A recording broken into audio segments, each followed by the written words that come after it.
जी काही बातमी पसरली आहे किंवा जे काही लोन पसरले ती चुकीची बातमी आहे. मी तुम्हाला सांगू इच्छितो.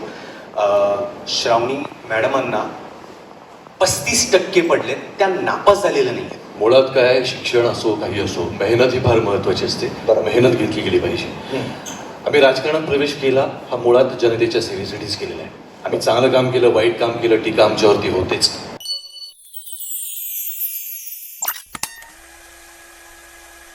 आदरणीय असे शिक्षण मंत्री विश्वंभर राजे शिर्के सर यांचं इथे आगमन झालेलं आहे. नमस्कार. नमस्कार सर. नमस्कार.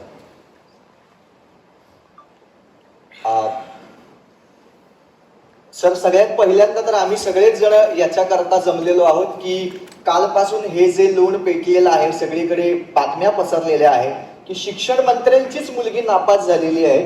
काय सांगाल सर याच्याबद्दल? शिक्षण मंत्र्याची मुलगी जर नापास होत असेल तर म्हणजे काय होणार बाकी विद्यार्थ्यांचं? सर्वप्रथम तुम्हा सगळ्या पत्रकारांचे मी आभार मानतो. एवढ्या शॉर्ट नोटीसवरती तुम्ही इथे आलात, वेळात वेळ काढलात.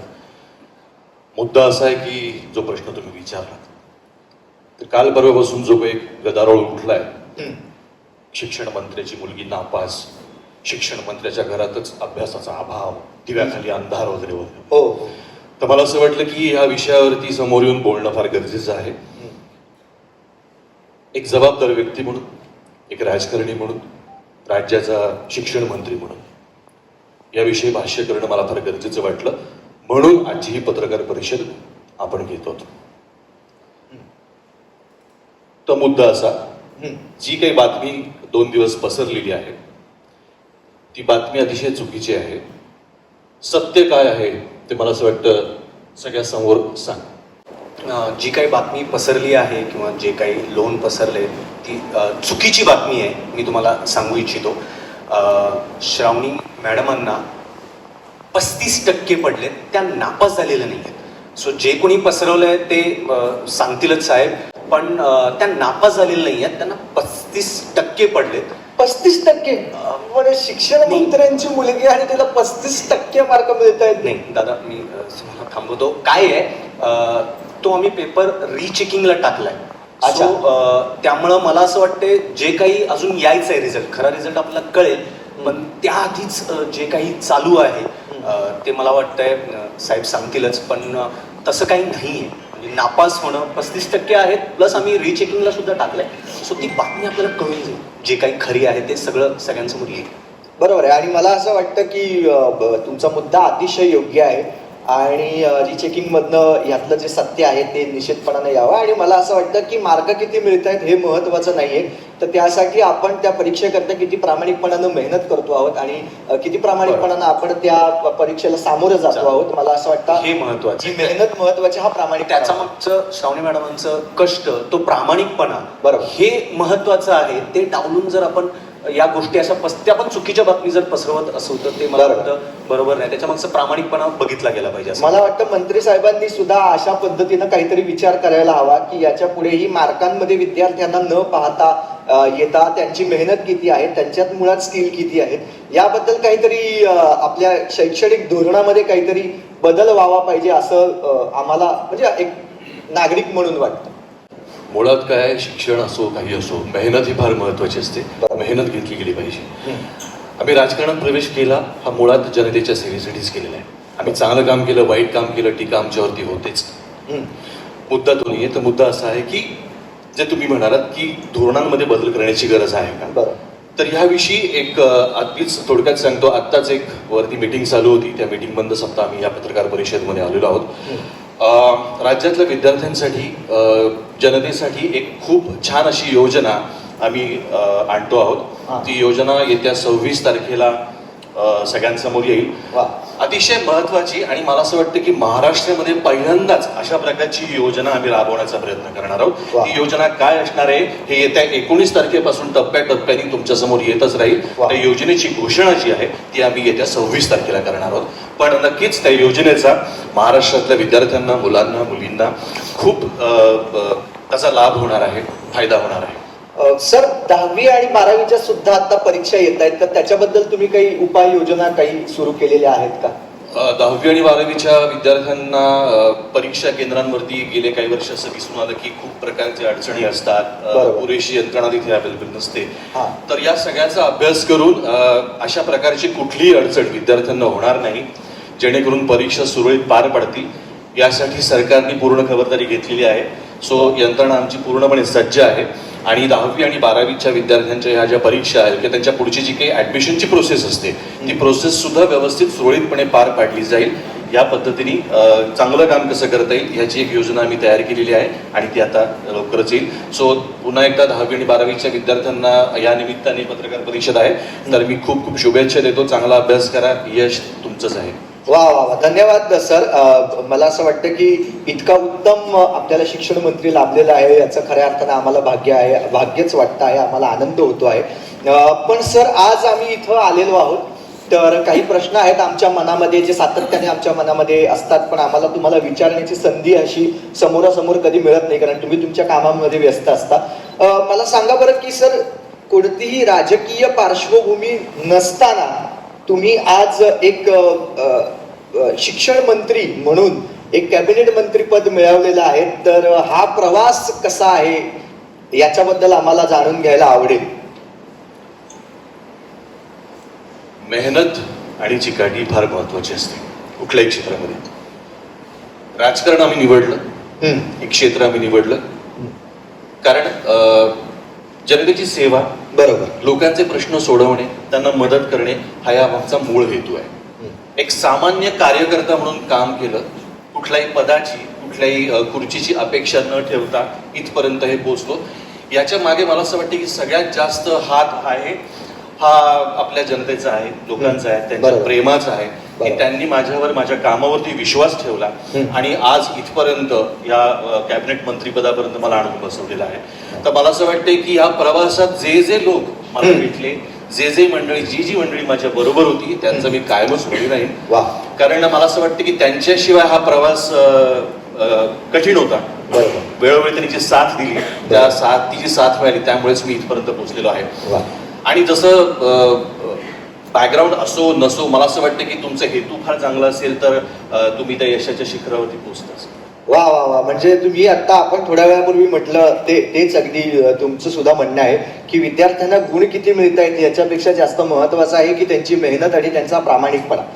बरं, हे तर लक्षात आलं, पण तुम्हाला राजकीय तसा वारसा नव्हता, पण घरात कोणी तुमच्या पाठीशी असं उभं होतं का की बाबा चल तू कर, तुम्ही करा, तुमचं काम कार्य तुम्ही चालू ठेवा, तर असं काही तुम्ही तुमच्या घरात कोणी व्यक्ती होती का? हे जे मध्ये मध्ये आणून देतात ना, एक मिनिट. खरंय, आम्ही पाहतच असतो की अनेक मीटिंग्स असतात, त्याच्यामध्ये एक वेगळे चिठ्ठ्या तुमच्यामध्ये पोहोचतच असतात. असो, तर मुद्दा असा आहे की घरात कोणाचा सपोर्ट मिळाला. लहान असतानाच आई गेली, बरोबर, त्यामुळे माझी मोठी बहीण अलकनंदा, तिचा फार मोठा सपोर्ट मला लहानपणापासून लाभलेला आहे. तिनेच मला काय म्हणूया आपण लहानाचं मोठं केलं. अच्छा. आणि आई माझी आईच आहे ती, म्हणजे खरं तर. त्यामुळे या आमच्या घरातनं सगळ्यात मोठा सपोर्ट इथपर्यंत या प्रवासात तिचाच राहिलेला आहे. मग आपण त्यांना भेटूयात का? म्हणजे आम्हाला सगळ्यांना त्यांना भेटायला फारच आवडेल. तत्पूर्वी पत्रकारांना सुद्धा काही प्रश्न आहेत, तर कृपया त्यांनी विचारावं असं मी त्यांना विनंती करतो आणि त्यानंतर आपण थोड्या वेळाने विचारू. बरं, ठीक आहे, हरकत नाही. तोपर्यंत आपण मॅडमना बोलवायचं का त्यांच्याबरोबर गप्पा मारण्यासाठी? नंदाक्का कुठे? बोलू. नंदाक्का, या. नमस्कार. या. नमस्कार.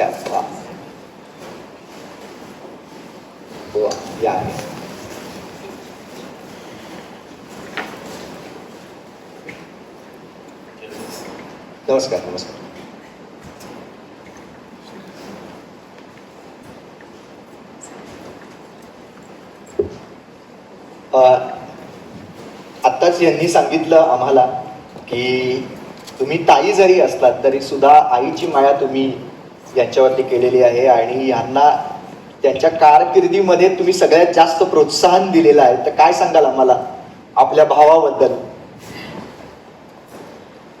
विश्वंभर माझा धाकटा भाऊ आहे आणि माझं त्याच्यावर आणि त्याचं माझ्यावर नितांत प्रेम आहे.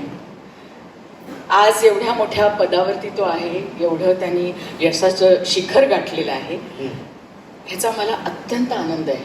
वा. आणि माझी इच्छा हीच आहे की यशाच्या शिखरावर माझा भाऊ राहिला पाहिजे.